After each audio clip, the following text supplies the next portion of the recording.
Or any other possible explanation? In case of sloping surface, we go for pile. Okay, very good. Yeah, please come up with the different ideas. You need to churn your brain so that everybody can understand. Sir, when we get hard stratum at a greater depth. When we get hard stratum at a greater depth, good, very good. Next. To minimize the differential settlement, we go for piles. Correct. So to minimize the differential settlement, one of the best possible option is go for the pile foundation. Good. Any other thing? If we have a high water table in that site, we will go for pile foundation. Okay. So high water table.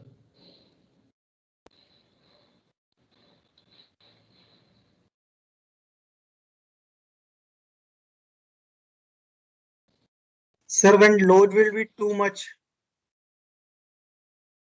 When load will be too much. Correct.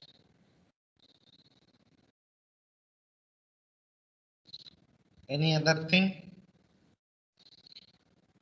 Different aspects. We can give a different thing, na. So when there is a possibility of the liquefaction, when the structure might need to offer only the lateral load, so that is one of the cause.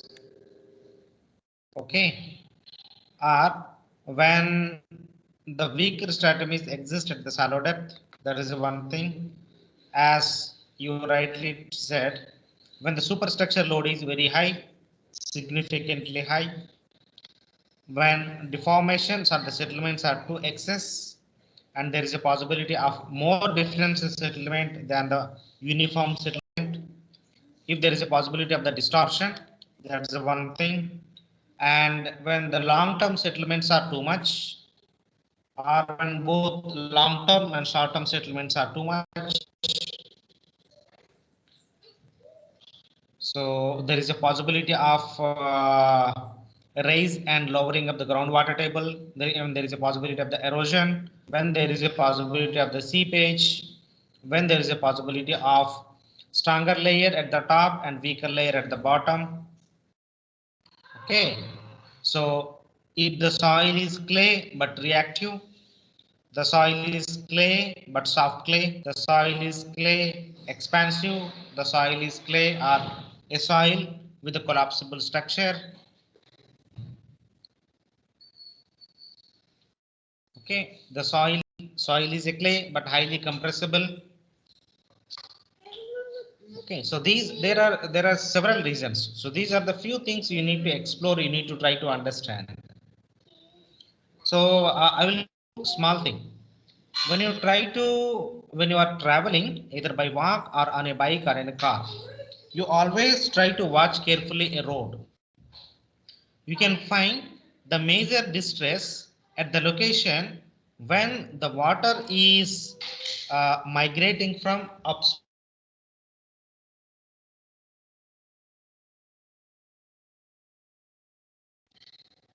Okay, or if you look at carefully, often when you are traveling on a road, at a particular place, you can notice some kind of a distress with a small depression. So, but this could be of basically, this can be attributed to basically 2 to 3 problems. One is, if it is a plain ground, this could be because of the settlement or because of the presence of the water. Or if the same problem occurs, distress on the road with the depression, then if it is on the slopy ground, then this could possibly link to the slope failure when there is a difference in the elevation, or else if there is a uh, clay material exists as a base layer or the found subgrade layer, and this clay when it is undergoing the non-uniform settlement, then you can see some kind of the wavy formation of a road. Okay, but if you look at carefully, most of the infrastructural problems are basically related to the geotechnical. We rarely come across a structural failure because when you design any structure, we will take enough care in the form of a factor of safety. So therefore, the failure of a structure is very rare. But triggering because of the soil problems is a majority. More than 90% of the problems are only attributed to geotechnical issues, nothing related to any other issues. And most of the problems are we give least importance to the water component in the soil. So this is one of the fundamental reason. And another most important thing is see, don't bother approach or do not have any kind of a knowledge. So they simply might have given some duty and ritualistically they are doing the duty without understanding the fundamentals of the engineering subjects. So this is what happens. So if you go to any works department or the government department, so they always follow the codes like a Bhagavad Gita, but that they suppose not to do. The codes are like some kind of a guidelines. When you do any kind of a design, if you have any problem, then you follow the code, but you should not design any structure based on only the codes. So this is a wrong practice. In fact, if you ask any of the senior geotechnical engineer, like a professors from eminent universities, they always emphasize that when you try to design any geotechnical structure, first you have to understand the soil and its different aspects. So different aspects.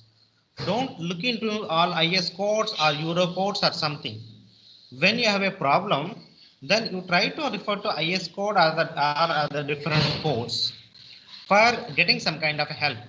But don't go by ritualistically as IS code is saying. So I will provide only this one. So that is a wrong measurement. So do not strictly follow any IS codes or any code. You take it as some kind of a guideline. Then you will become a good successor. Otherwise, so if you are depending only on the IS codes, you won't learn anything. Or you may learn a few things which with time you will become an obsolete. So now let us come to this problem. So here bearing on a natural ground, as you can see here, but one can add the settlement or the bearing capacity failure. Suppose if you found that there is a possibility of the poor bearing capacity, then what you will try to do is you will try to replace a small amount of the soil with the highly compatible or the strong soil. Then you still found that the replacement also becoming the too expensive or not fulfilling the purpose. Then what you do is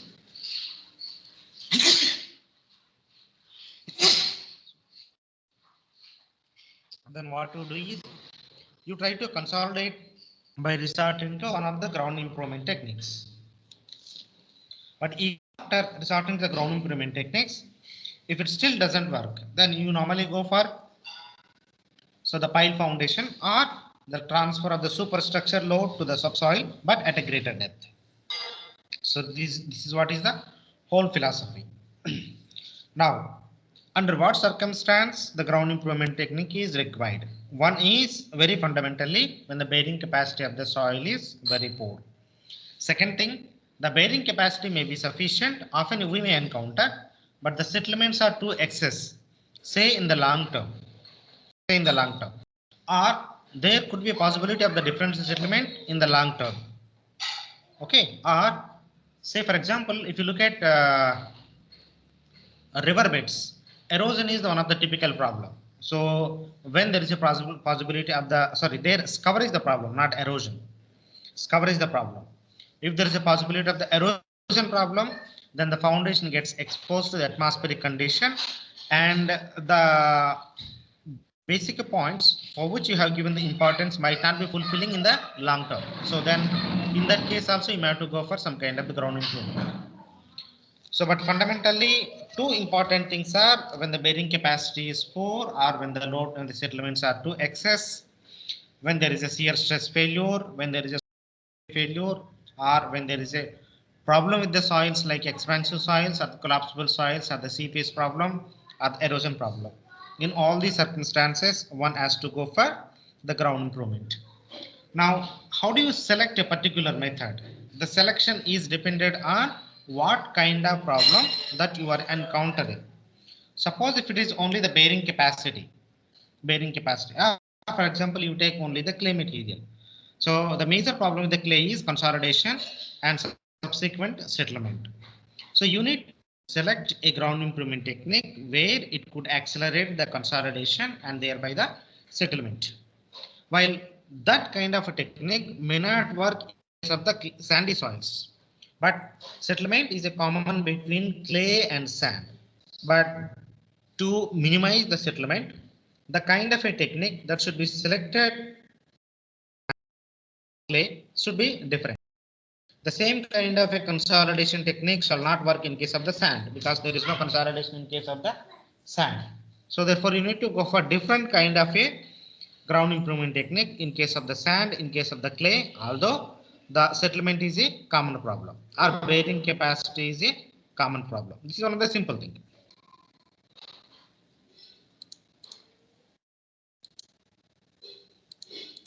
Okay, so this is the basic background about why the ground improvement is required. So these are some options how to select a particular ground improvement. So there are 4 options for earth retaining structures. One is unreinforced cut or fill, as you can see here. This is unreinforced cut or fill. This is unreinforced cut and fill earth walls. This is simple cut, but this is cut or fill supported with the some kind of a retaining structure. And this is a reinforced one. So this is reinforced cut and reinforced fill, and this is reinforced cut and fill earthwork. So this is also kind of a ground improvement that this cannot fall under ground improvement. So this is also ground improvement. When you want to go for little excessive depth or excessive cut, so then how to go for a simple ground improvement technique, or when you want to go for the large fills, then how to go for ground improvement, or when you need to have a direct vertical cut or vertical filling, then what kind of ground improvement is the most suitable. So these are the list of different ground improvement techniques. So depending upon the selection of particular ground improvement techniques based on the particle size characteristics or particle size distribution or the gradation, whatever you say. You can see here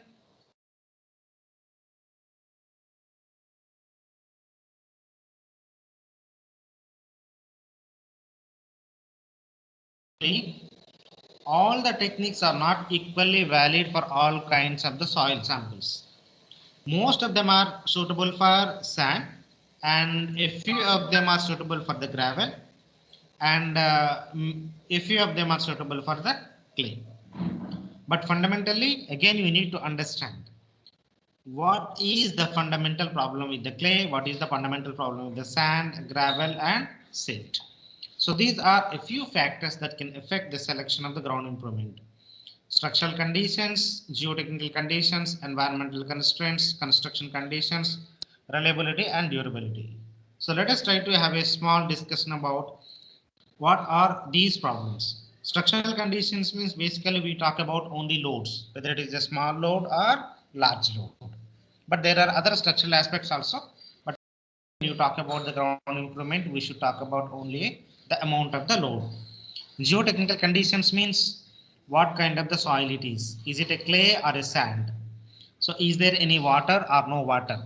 If it is a clay, what kind of the clay it is? Is it problem with only consolidation, or is it a problem with kind of a mineralogy like expansive soil or collapsible soil, or is there any kind of an erosion problem, or is there any kind of seepage problem? Okay. Again, seepage, steady state seepage or the dynamic condition. Is there any possibility of the liquefaction if it is a sand? Is there any problem of flow if it is a gravel? Or is the soil is dominant with the sand fraction or the silt fraction or the clay fraction or the gravel fraction? Okay, so environmental constraints. Environmental constraints means, suppose say you selected a particular technique, especially when you talk about the stabilization of a soil, especially using the chemical admixtures. Now, of course, when many of the chemical techniques were developed at that time, least importance was given to the environmental aspects like a pollution. But today, of the government agencies are whom do you call the pollution controlling authorities. So they are not giving any kind of a permissions if you are going for some kind of the treatment which cause some kind of environmental harm to the environment. If you look at, or if you try to use the lime or a cement, when you try to use the lime or cement, there is a possibility of the huge amount of liberation of the greenhouse gases, not methane, but CO2. So the pollution control boards are saying that please avoid the use of lime or cement, and you try to alternative for cement or lime because of their negative effects on the environment. Similarly, when you try to use a particular ground improvement technique, for example, say chemical stabilization or chemical alteration, so on and so forth, because of the pozzolanic reaction, not pozzolanic reaction, because of the chemical reaction, the reaction products should not harm or should not liberate some kind of the toxic or hazardous chemical substances in the subsequent times, maybe in the long term or maybe in the short term. Okay, so these are some environmental constraints. Then construction conditions. Construction conditions means, so as I told, so in the previous slide, you designed a particular ground improvement technique, but it encompasses the mobility of the huge equipment. But that particular site doesn't allow the mobility of that huge hauling of that huge equipment. Then what you do?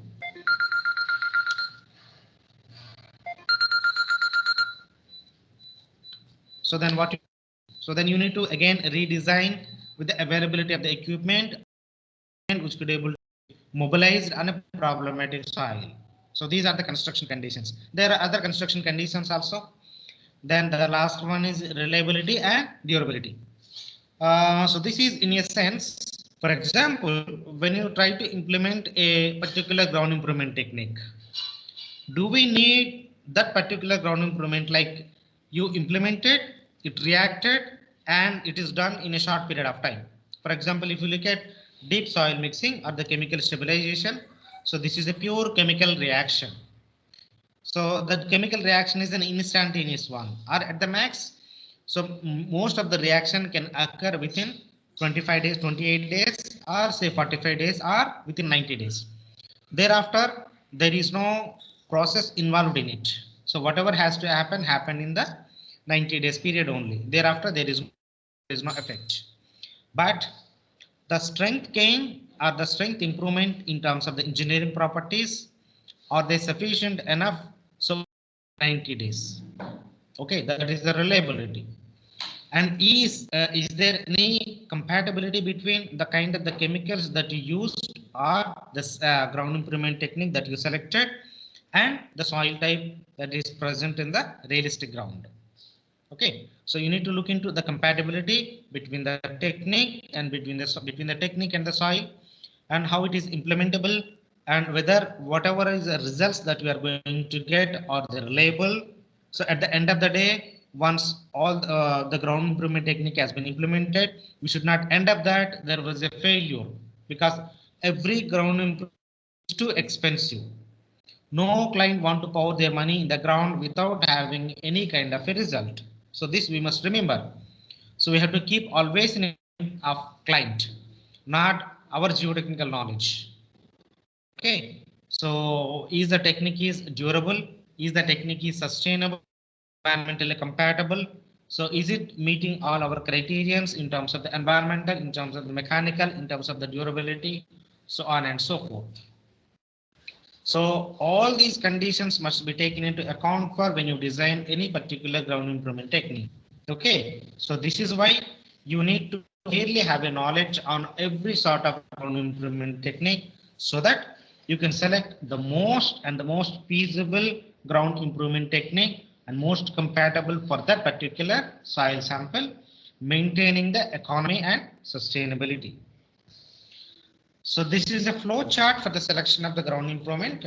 This can give you, again, I say this is kind of a guideline. This is not a ad stick to say that I will select only this particular ground improvement technique, because you need to look into the several factors. So first thought, you are thinking about the ground improvement, then application, what for it is. Is it for the retaining structures or the foundation support system or the roadway? So these are the three major things which encompasses transportation engineering as well as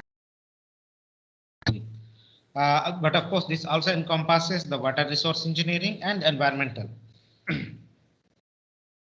So then technical and structural conditions, then unimproved analysis you need to do. So what kind of the problem it is, so that is interpretation and analysis. Then is it meeting the performance, yes or no? Yes, no. Ground improvement technique, no. Then is it a cut or a shallow or unpaved? Depending upon the retaining structure or the foundation support system or the roadway. So if it is a cut, is it a deep cut or shallow deep fill, means large fill? If it is foundation, deep foundation or the shallow foundation. If it is unpaved, it's paved or unpaved. So you have to look into environmental and construction conditions and reliability and durability. Okay, although so this has been terminologically shown here, but this is not so easy to understand. You have to keep it in mind, all engineering aspects as well as other litigations also. Often there is a problem with the ground. So in terms of the engineering aspect, it is true, but the ground can have a litigation problem. So you need to look into it carefully. Or the other way around of understanding this one is, once you are trying to implement a particular ground improvement technique, it should not arise any kind of a litigation problem because of the failure of the ground improvement technique. Okay, so this you need to remember. So I can quote a small example. This has happened in realistic in Brazil or Mexico. So one engineer has designed a particular sand drain technology. Now, in case of the sand drain technology, so we have to embed sand drains into for accelerating the consolidation, but by putting some additional surcharge load. So when you impose additional surcharge load, there are several things. One is, the first is settlement. The second thing is, a huge amount of surcharge load on the ground, there is a possibility of the development of the slope failure or lateral spreading. Or the slope failure could be a shallow failure or the deep-seated failure. If it is shallow failure, the failure plane emerges nearly at the shallow, at near distance.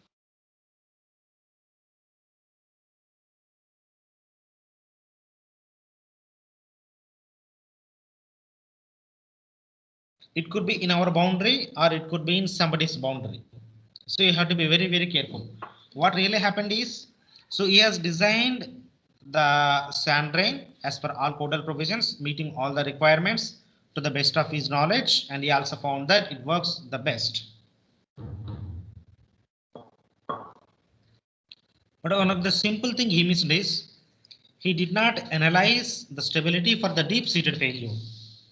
So when he has imposed all the superstructure load, that is surcharge load, for some time it worked very, very well. But in between, so it has failed because of the deep-seated failure. But the failure plane was emerged at somebody's field or somebody's ground. Then that person, so put some kind of a sue. He sued the engineer. He went to the court. So then the engineer who has designed this sand drain technology has to pay huge amount. So this is some kind of a liability of our engineers. Remember, so when you design any kind of a ground improvement or any kind of a structure, there is always some kind of a liability. So anybody can go to the court and sue you. You have to be very, very careful. So try to address all possible conditions. Try to anticipate the futuristic problems, which otherwise you will be in a big trouble. Okay, or else you need to have some kind of a memorandum of understanding between your client and you, mentioning that though I am designing this one, if there is a failure, there is no kind of responsibility to the engineer who has designed this particular ground improvement. So these are the few things that you need to keep it in mind and exercise once you become an engineer or once you become a designer. So it's not as simple as, so I'm a geotechnical engineer, I designed a particular ground improvement, then I can forego. So after the completion of the ground improvement techniques, that's not the case. So although we know that in India it is different, but in outside countries it is a different. You need to understand it. So this is some basics about the selection and the different availability of the different ground improvement techniques. So let me try to discuss about the very simple one, that is the most simple ground improvement is the compaction. So in the meantime, if you want to ask any kind of a question, you are most welcome.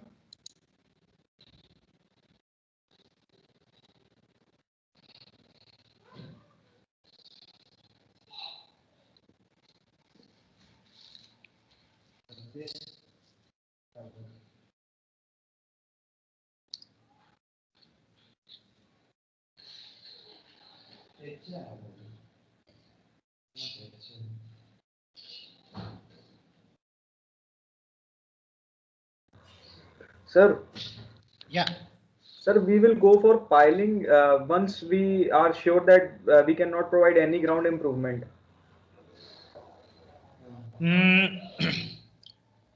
Possibly that could be one of the reasons, but it may not be a ultimate reason.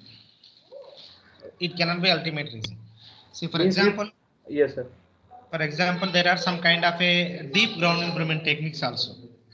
Okay, sir. There is a deep soil mixing, there is a stone column technology, there is an encased stone column technology, there are sand column technology, there are gravel column technology.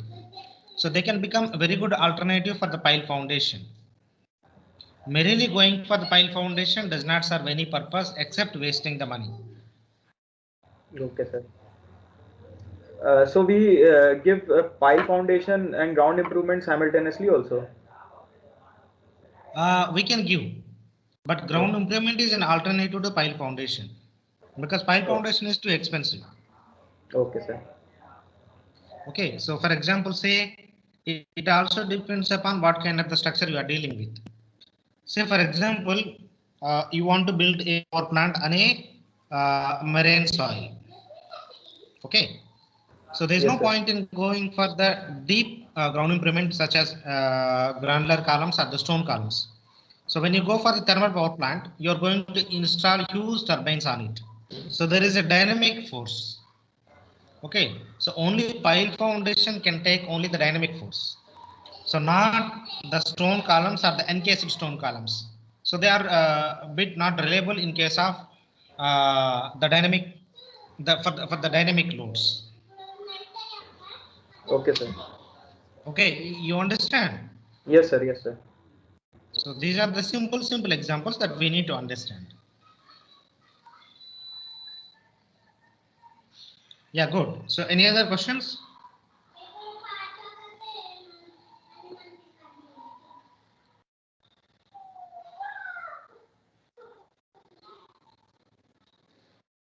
Another important thing is how soon you want to finish the construction.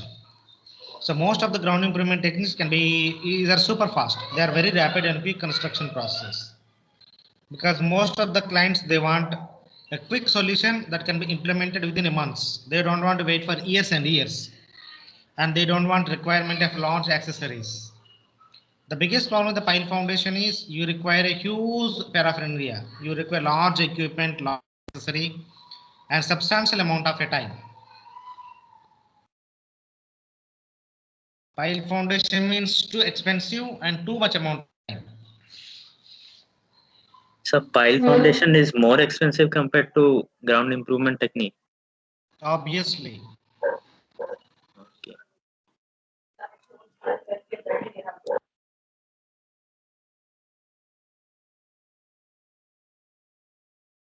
One important point is you also need to have some kind of a technical comparison. First of all, we don't have any proper expertise of installing the piles. Alignment is the biggest problem. Okay, so if alignment is not good, then where the load is going, we don't know. Even the pile foundation also can fail. So this is also a problem. If there is a huge amount of the pile installation, then we can engage a good constructor like L&T. But if it is a small work, then you engage a petty contractor. Then what happens? So he will simply come and install the piles in his own manner. He doesn't fulfill any kind of alignment. And we also do not bother about the alignment because this is the small construction. So in the due course of the time, the obvious consequence is non-functionality. The files will not work, or they serve a different purpose. So instead of acting as a counteracting mechanisms, they will trigger the failure often.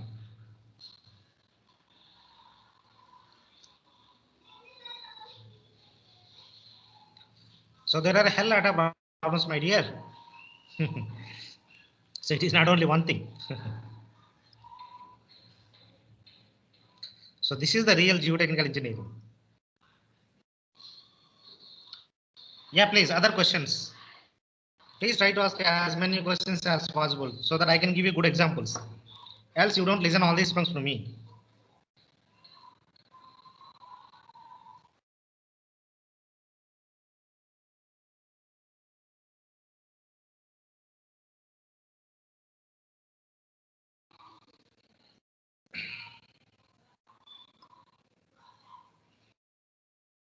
Sir, can we say that pile foundations give a more safer design in comparison to ground improvement?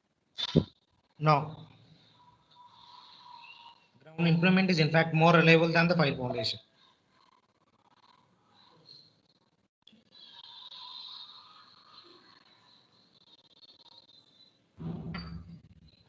But again, so it depends upon, this question depends upon whom you are asking. If you ask an expert of ground improvement, he will try to convince you that the ground improvement is more reliable. If you try to ask the person who is designer of the pile foundation, he always try to satisfy you in such that pile foundation is more reliable. So it's a good question. In fact, you are asking. So this is what you need to know. Okay, so this is where the role of academicians comes into the picture. So you should have a bridge between the designer and the technique.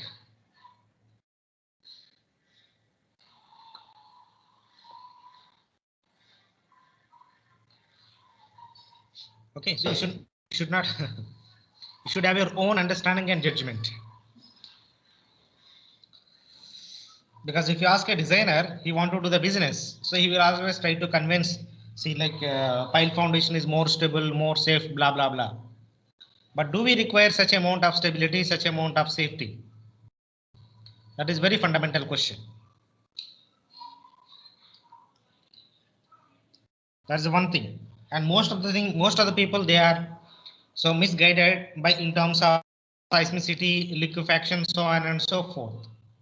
So the fundamental thing is that whatever the structure you are going to build, they have inherent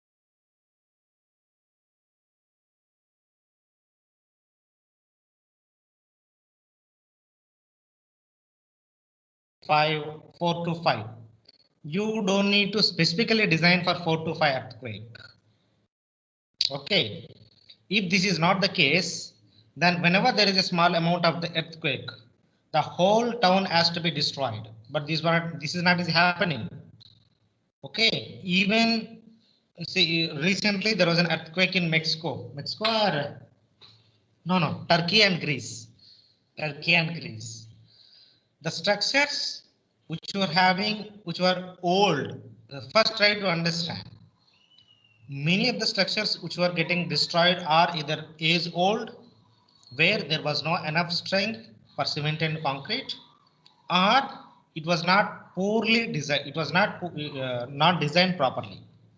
These kind of structures only majorly fail. If it is built with the proper care, no structure will fail.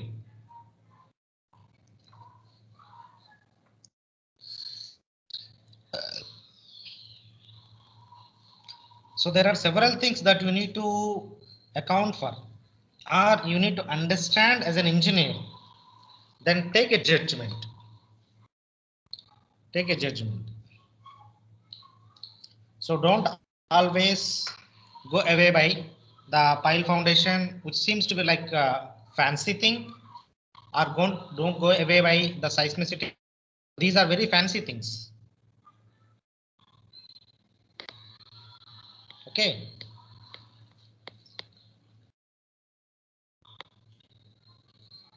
So many of the things are very fancy, so which we do not require.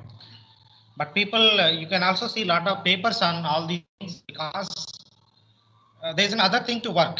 Suppose if you ask someone to develop a particular technique, it is practically impossible. You need to do a lot of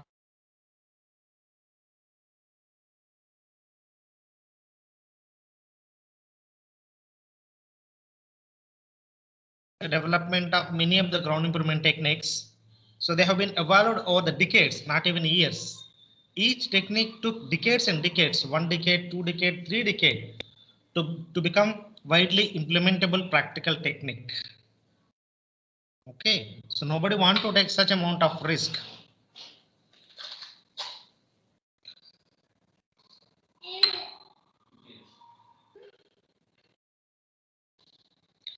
So you people always try to read a case studies. You always learn or try to make a habit of reading the case studies. That gives you very good understanding, because when somebody is writing about the case studies, he will beautifully narrate why we are going for always the alternative technique.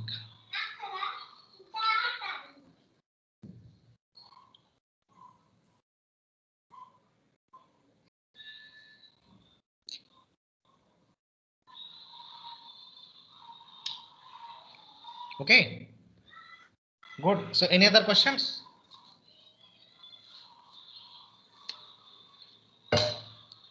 No questions?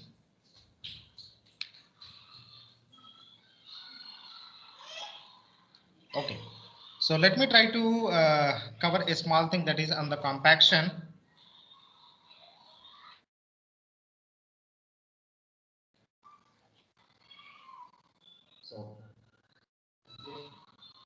Now I don't need to discuss about what is the compaction. Compaction is basically expulsion of the air. So from this simple schematic, one can able to understand what is the expulsion of the air. We try to remove the air, the amount of the air or air contained from the soil sample. What happens to the soil sample when you try to expel the air has been shown here. So the compaction is mostly valid in case of the sands, but not exclusively for the sands. So it is valid for the soils encompassing sand, silt, ledge, and clay. So as I told, you cannot compact the pure sand, you cannot compact the pure clay. So when I say pure means it is 100% sand, it is 100% clay material. But in nature, so encountering pure sand and pure clay is very rare. If you want to see the pure sand, then you have to go for Thar Desert. And if you look at carefully, when you go to Thar Desert, see, this is also best example. Try to have a difference between a sand from the Thar Desert and the natural soil from the adjacent site. In which case you will see the soil is compacted, because most of the people they are asking these questions. Sir, you always say the pure sands cannot be compacted. Why? And tell me a simple example. So I guess this is the best example. You take a sand from the Thar Desert and you also take a natural soil right adjacent to the Thar Desert.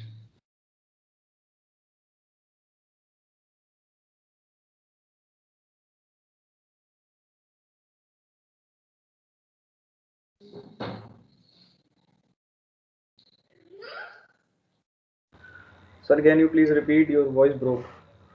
Achha. See, I told several times on the several occasions, pure sands cannot be compacted and pure clays cannot be compacted. Is it true? Actually, this is my version only.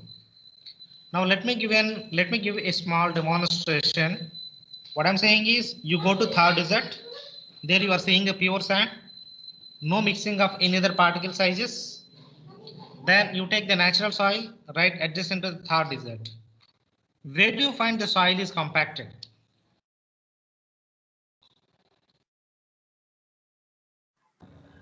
Sir, adjacent to the Thar Desert. How can you say it?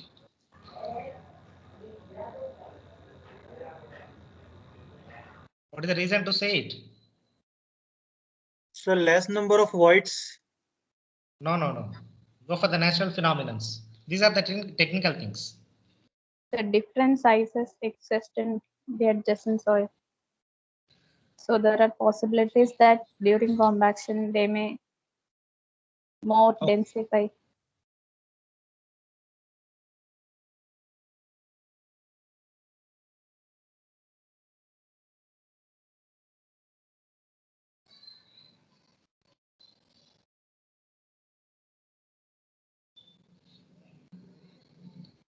Loess, Loess, loess soil. How it forms? Sir, wind By the action transported. of wind. Yes. So this is a wind blown deposit. True. If you go to third desert, you always see sand particles are blowing away because of the wind. But will it happen in the case of a natural ground? So usually no. Okay. But the nature is a nature. Why it is compacting the natural soil? Why it is not compacting the sand? It's supposed to compact even sand also, but it's not. So this will demonstrate you. So why the pure sands cannot be able to be compacted. So for compaction purpose, you need to have a soil which encompasses all sand, silt and clay. So then only they can be compacted. Similarly, even clay also. So as it has been shown in this picture, if you take a pure clay, all the clay particles are platy or flaky structures. When you try to impose a load, so these flaky particles, they will try to offer the counteraction mechanism by each clay particle undergoing or acting like a simply supported beam. So the moment you remove the load, the deformation is zero. There is a rebound. So there is a rebound in case of the clay material. So because of this rebound or because of this transformation of the structure from dispersion to the flocculation or vice versa, be compacted. I again repeat. Pure sands means 100% sand. Pure clay means 100% clay. So they cannot be compacted. For sand, whether you add the water or with or without water doesn't matter. They are passive to the water. While the quite reverse is for clay. So the clay particles are able to absorb as much water as possible. When they are absorbing the water, they form diffused double layer. Water cannot able to take the water. And they also, when you apply the load, they will try to get detached from the clay particles and thereby they liquefy the liquid. It's not liquefy. They will convert the clay particle into the slurry. Because what is the meaning of the slurry? In slurry, the water is different than the clay particle. That's what is the slurry. Okay, so now I hope some of the fundamentals are quite clear to you. So if anybody is asking a particular question on this one, we should be able to explain to them. Or if there is a practical problem, you should be able to convince the corresponding the client why it can be compacted.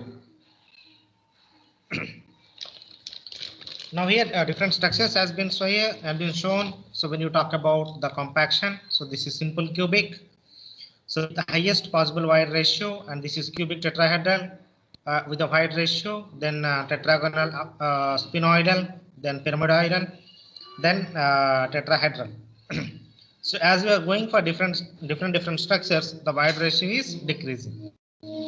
So the decrease in wide ratio indicates that these particles can be rearranged to a densest possible state.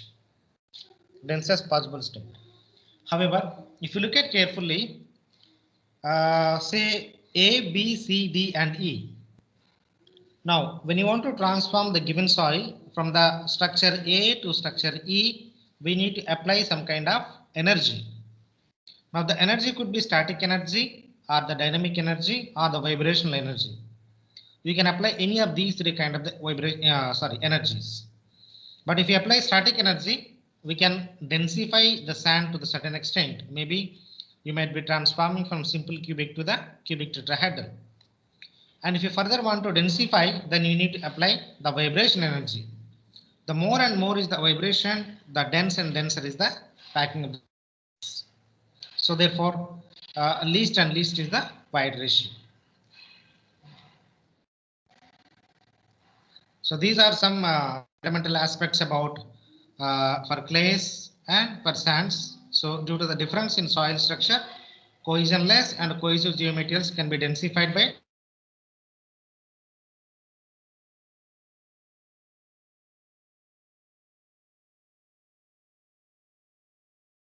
densified by vibration. So I explained the reason. Here high pressure means again it is the static high pressure. It is not the dynamic high pressure. Again, if you apply the dynamic high pressure, because of the dynamic force, the water molecules get separated from the clay particles. One separation means the entire clay can be easily transformed into soil to the slurry. Now, in case of the cohesionless soil, why do we need to apply the vibration is fundamentally the sand particles are passive to the water. So whether we apply, if you apply the vibration, so what they simply do is they create some kind of the difference in the gravity. So the specific gravity of water is different than the specific gravity of the sand particle.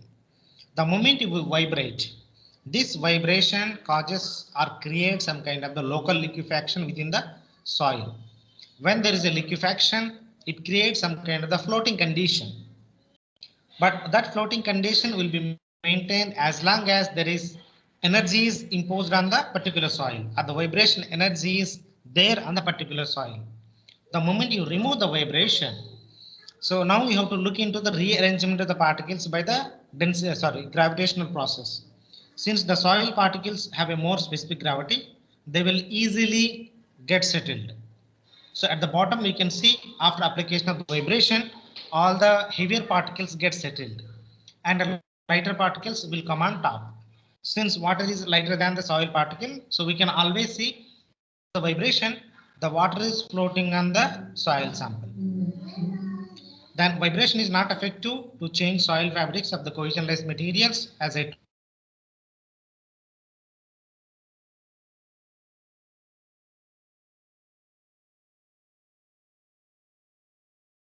is. So go for the standard Proctor compaction test or modified Proctor compaction test. As we can see here, if you compact the soil sample, so then what we get is the compaction curve. There is a relationship between the dry unit weight versus moisture content. From that, one can able to determine the maximum unit weight or the maximum dry density with optimum moisture content. While in case of the sands, the high pressures within a small area is not effective because they will fail due to the low confining the stress. For cohesionless geomaterials with 15% or less by dry mass of the particle passing 200 C, use maximum index density method to determine the maximum density. So the densification process is quantified for clays by resorting to the standard Proctor or modified Proctor. While for sand, we have to go for the relative compaction terminology. So that is what is the density in the field, or what is the density in the, E max minus E by E max minus E minimum. So that is a relative density. So this is the obvious consequence of the compaction. So hope you have already seen it during the undergraduation program. I don't need to re-emphasize again how the structure or the fabric. So how the structure and the fabric of the particles gets transformed. So upon the application of the higher energy. Suppose if you look at the compaction curve. So initially, when clay particles are in loose state, that means they are in a completely flocculated state. So as you are adding the water and applying the energy, the flocculated particle will slowly get transformed from the flocculated structure to the dispersed structure. Which simply means that, so without applying the energy, all the particles are randomly oriented. Where after application of the energy, all the particles are oriented in a particular direction. It is only the orientation of the particle that you are changing in case of the clay when you apply the energy. However, the orientation becomes more pertinent when you are increasing the compaction effort. Say from standard Proctor to the modified Proctor.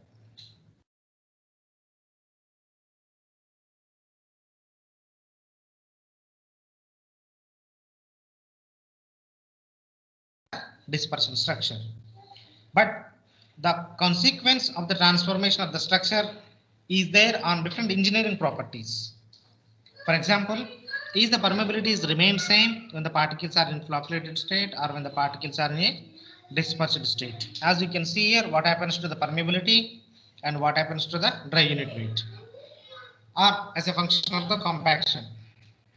So on the other side, the flocculated structure side, the permeability is high.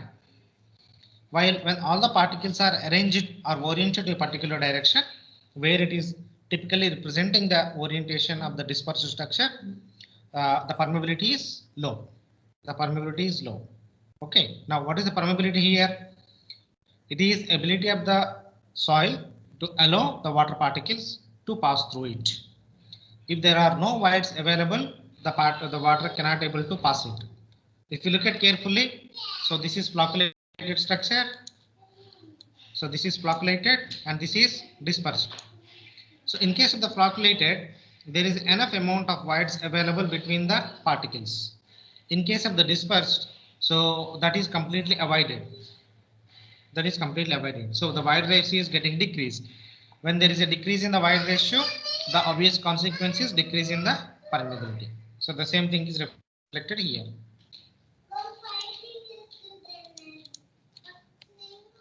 So then, so you can see how the void ratio is decreasing. So this is flocculated structure. So this is flocculated structure and this is dispersed structure. So dispersed structure on wet of optimum side and dry of optimum side. Dry compacted, wet compacted.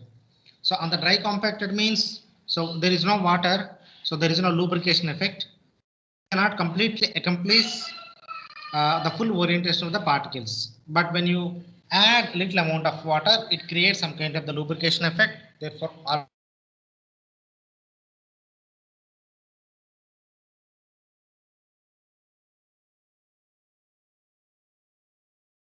pressure, this is on the natural pressure. So effect on compressibility. So more decrease in void ratio means more compressibility of the soil. So, and dry compacted samples has a lower compressibility than the wet compacted samples at a low pressure. So this is important thing because flocculated structure is stiffer than the dispersed structure. At high pressure, flocculated structure collapses, resulting in more compression than the dispersed structure. So when the particles are in a flocculated structure, because the particles are like face to edge construct, face to edge, or it is only face to edge or face to face. But when it is in a dispersed structure, all the particles are connected by face to face only. There is no face to side or something else. As you can see from this diagram, all the particles are connected by face to face. And in this case, it is random orientation, face to side or face to face or side to side, whatever.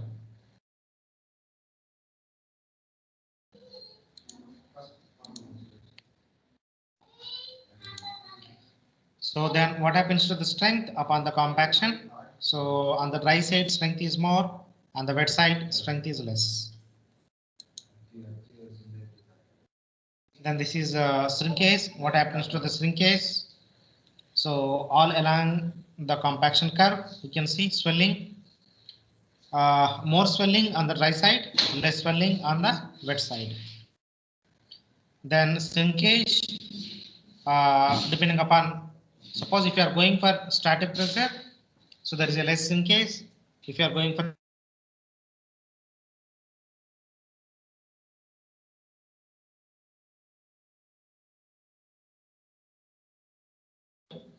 we can observe more and more amount of the compressibility. Needing action gives needing action causes more compression for the clay material, while the static energy compresses least of the clay material. So then, so different equipment that can be used for the compaction purpose. So the first one is a roller.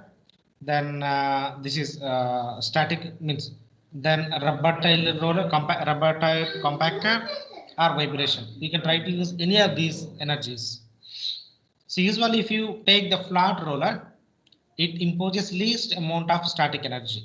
But usually if you go for a rubber tied one, so then it its performance is slightly higher than the flat roller. Then if you go for the vibration energy, which is highly effective than the flat rollers or even rubber tied rollers. So the most commonly used ground improvement either in fact, even when you going for the flat roller, nowadays these flat rollers are even coupled with the vibration energy. That is more with the rubber tire, but less with the flat one. So uses rollers are the plates to repeatedly apply static pressure, needing action or the vibration on the ground to densify the geomaterials. Technique is applicable for a wide range of cohesionless and cohesive geomaterials in lifts. Now, when you talk about the compaction, in the subsequent classes, I'm also going to talk about different compaction techniques. So, for example, dynamic compaction is one of the ground improvement techniques. But what we know till date is the compaction or static compaction only, that is either by standard Proctor method or modified Proctor method. Now, let us try to understand what is the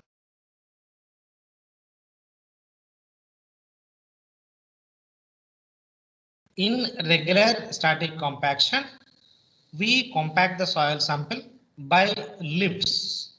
Lifts means we compact only the definite thickness of the soil sample. But how much should be that definite thickness of the soil sample? Ideally, this should be around 300 millimeter. 300 millimeter. That's why when you see the construction of any road, first they lay one layer of the soil, they compact it, then they put again another layer of the soil, they compact it, and another layer and another layer. So this is a repetitive process. However, the minimum or the average thickness of each lift should be approximately 300 millimeter. Now, this 300 millimeter, is it valid for the static energy or the dynamic energy or the vibration energy? This one has established by conducting some kind of the trial experiments on the field, and this is case to case. There cannot be a uniform decision that you have to go for only the 300 mm thick. No, you can go for higher or you can go for the lower depending upon the particle fractions or the fraction of the soil samples.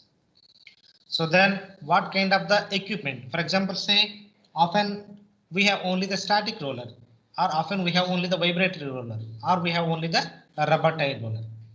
Then what? So depending upon the availability of the equipment, what should be the minimum thickness of the lift? This also you need to design in the field, or you need to design in the laboratory. But in the laboratory it's not possible, so you need to design in the laboratory. Now one of the important thing is, when you have done the standard Proctor or the modified Proctor in the laboratory, what you have done is you have simply taken the 2.5 kilograms of the rammer and applied 25 number of blows corresponding to the each layer in a 3 layers or the 5 layers, depending upon the standard Proctor or the modified Proctor. But can we able to replicate the same process in the field? So it is not. The best equipment that is available in the field is only the roller. That's it. Then how do you transform the amount of the energy applied in the laboratory and in the field? So how to transform? Because there it is only the weight of the equipment. In the laboratory, it is weight of the rammer. So you need to have a corroborating link between the amount of energy applied in the laboratory and the availability of the equipment in the field. So this is the most important, because when you are using the equipment, the densification can be accomplished only by the number of passes of that particular equipment. The same thing you might be seeing when there is a road laying, you always see that the rollers are making so many number of passes. But how many number of passes has to make it so that the soil achieves the maximum density? If the number of passes are less, it is under densified. If the number of passes are too excessive, there is no point. There is no point, because it is energy waste and time waste. So therefore, we need to have optimum number of passes. So within that optimum number, the material gets densified to its maximum possible state. So this is also most important. Now again, if I apply the static energy, how many number of passes are required? If I couple static with the dynamic, how many number of passes are required? If I couple this with the vibratory energy, then how many number of passes are required? So if you don't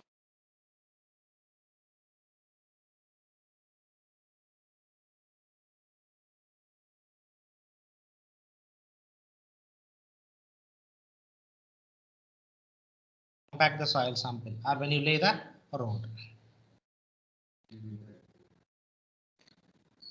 So the biggest limitation of the static compaction is depth of improvement is limited because we can go for each lift thickness of the only 300 millimeter.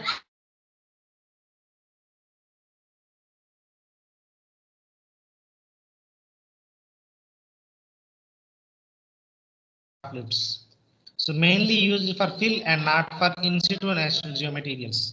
Since there is a limitation in the lift thickness, say for example, if you want to improve the ground in a vast area, that means you need to excavate the whole lot area and again recompact in lifts of 300 millimeter thick.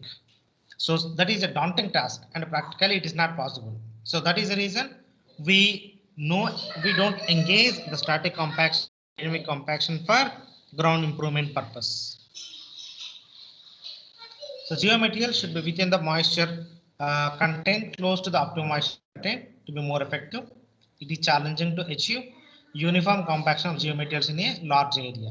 So as I told, so uniformity is one of the biggest problems.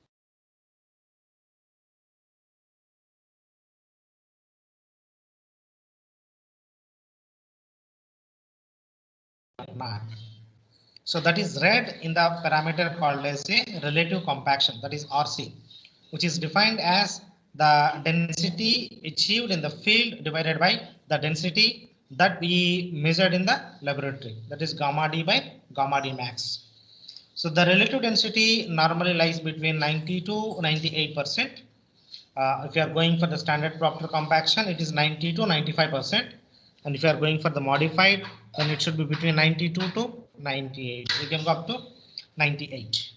Then the relative compaction is valid for the soil which encompasses all the particles. But suppose if you are dealing with only sand, so then we can redefine the same thing in terms of the relative density.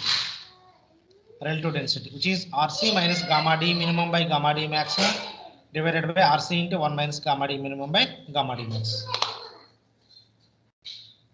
So this is the parameter that can be used to measure the degree of compaction that is achieved in the field. That is achieved in the field. One of the simple things is, say for example, how to use this relative compaction. How to use this relative compaction. Say my target relative compaction is 95%. And I took some sample to the laboratory. I established gamma D max and OMC in the laboratory. So I know the gamma D max. I know the gamma D max value. I fixed what is my relative compaction is required. So therefore, I can able to fix gamma D value. Gamma D value. But how to determine this gamma D? How to determine this gamma D? So can anybody be able to tell me how to determine this gamma D in the field?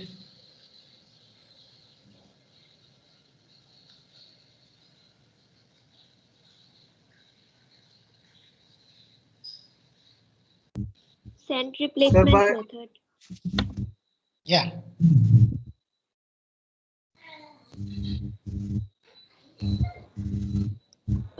Sir, in field we can determine gamma D by sand replacement method or core cutter method. Yeah, true. Any other method?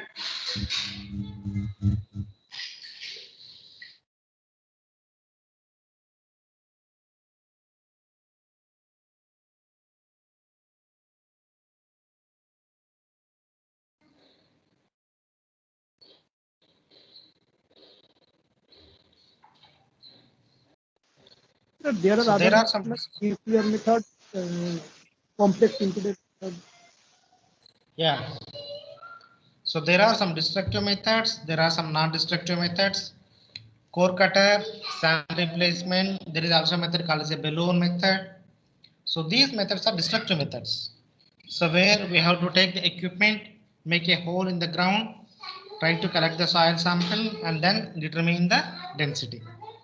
Suppose as and when instantaneously you want to determine the density, then you can use two variety of equipment. One is called as a nuclear density gauge or stiffness gauge. These are the two equipments available for density. But there are other methods also to determine the density. Like there is a 1-point method, there is a compaction curves method, there is a chart method. So these are some analytical ways. There are several other analytical methods. So if there is a time, I will try to discuss about all those methods. Okay, but fundamentally, relative compaction is fixed by us. Gamma D max is established in the laboratory, and once the soil sample has been compacted in the field, we will try to determine the gamma D either by the core cutter method or sand replacement method or balloon method or nuclear density gauge method or stiffness gauge method. So if it is achieved, that's fine. Otherwise, we may have to increase the number of passes. That is one option, or decrease the thickness of the lift. So this is another option.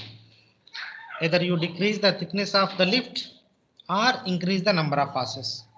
Whatever is the economical way.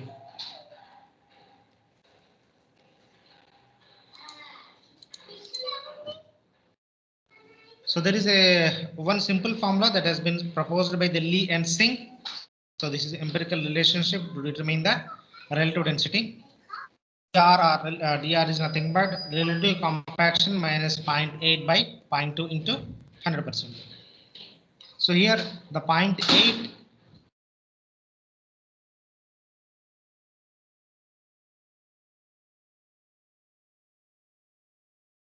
as you can see from this empirical equation, when RC is 80%, so the numerator becomes 0.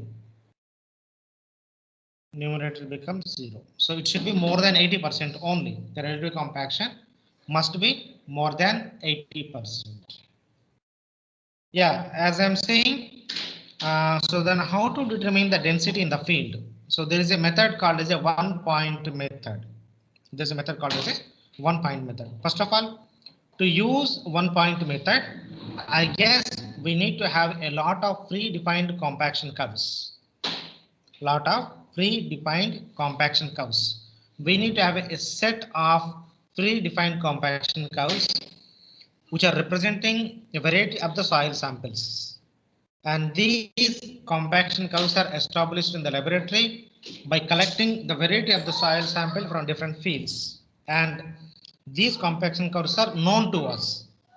Now in the 1-point method, what we do is we conduct either a core cutter method or the sand replacement method, and we will try to determine the gamma D value from the field, and we will try to superimpose that gamma D on this set of compaction curves. Now, on whatever the compaction curve, that particular gamma D value lies. So we assume that that compaction curve represents that particular soil sample. So this is called as a 1-point method. 1-point method. It is one of the simple method, but only limitation is that we need to have a bunch of compaction curves. Sir, Yeah. sir, these compaction curves will be obtained at from different locations of the site. No. From different fields, not from the different locations. Oh, Different fields. the soil should be same on all the fields. No, may not be same. Okay, sir. It is like different way. We are comparing our field soil with the literature soil. Simple way of saying this one. Okay.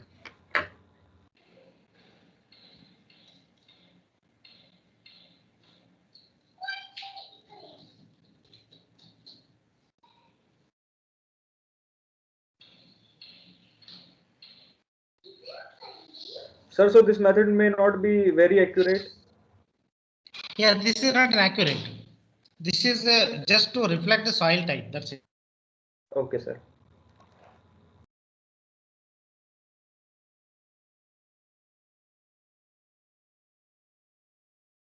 We don't know what kind of the behavior it is also.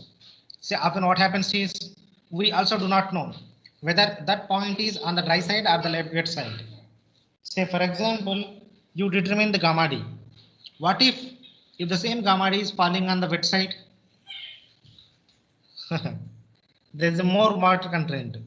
More moisture content means there is a possibility of the more settlement when it becomes a functional. So Okay, this is sir. another advantage of one point method. Sir, there can be chances also, like here we can see two curves are intersecting at a point. So our Correct. gamma D can be lying on that point also. Yeah, that's what I mean to say. When I say, see, for example, except maximum dye density point at any point on the ordinate. So it represents two things. Say, for example, I have taken the 92% of gamma, 92%. Now, 92% on the dry side or 92% on the wet side. It is different. Yes, Is sir. it true? Yes, sir. Yes, sir. Okay. Now, for example, you have determined the gamma D from the field, but we don't know whether it is on the dry side or the wet side. So this is a drawback of this method. This is, yeah. So this A point method will give you some idea whether you are on the dry side or the wet side. Okay, sir.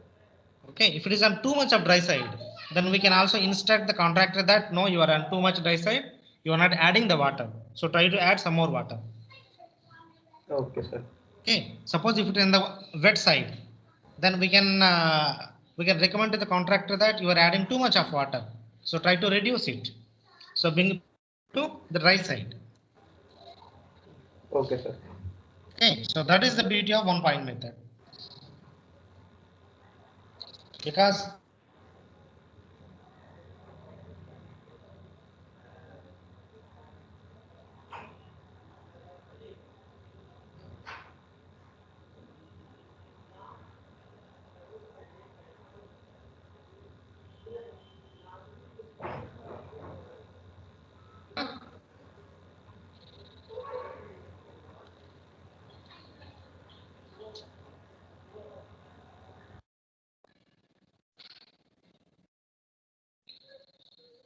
okay, what I will do is I will stop it here only. Although I have to take up to 7 o'clock, but I'm stopping here only. So I will continue. Maybe I will try to finish it up this part tomorrow. Okay, sir. Okay. Because this requires a bit elaboration. This is not the right time. So maybe tomorrow. Tomorrow at what time we will meet? Sir, Tomorrow tomorrow 10 we have o'clock. a 10 you will take the class, sir. 10 o'clock I will take the class. What I will do is I will try to share all the slides so that we can also understand what slide is going on. Okay, sir. Okay, okay. Then. See you tomorrow. Okay, thank you, sir. Yeah, Thank you, sir. Thank you, sir. thank you.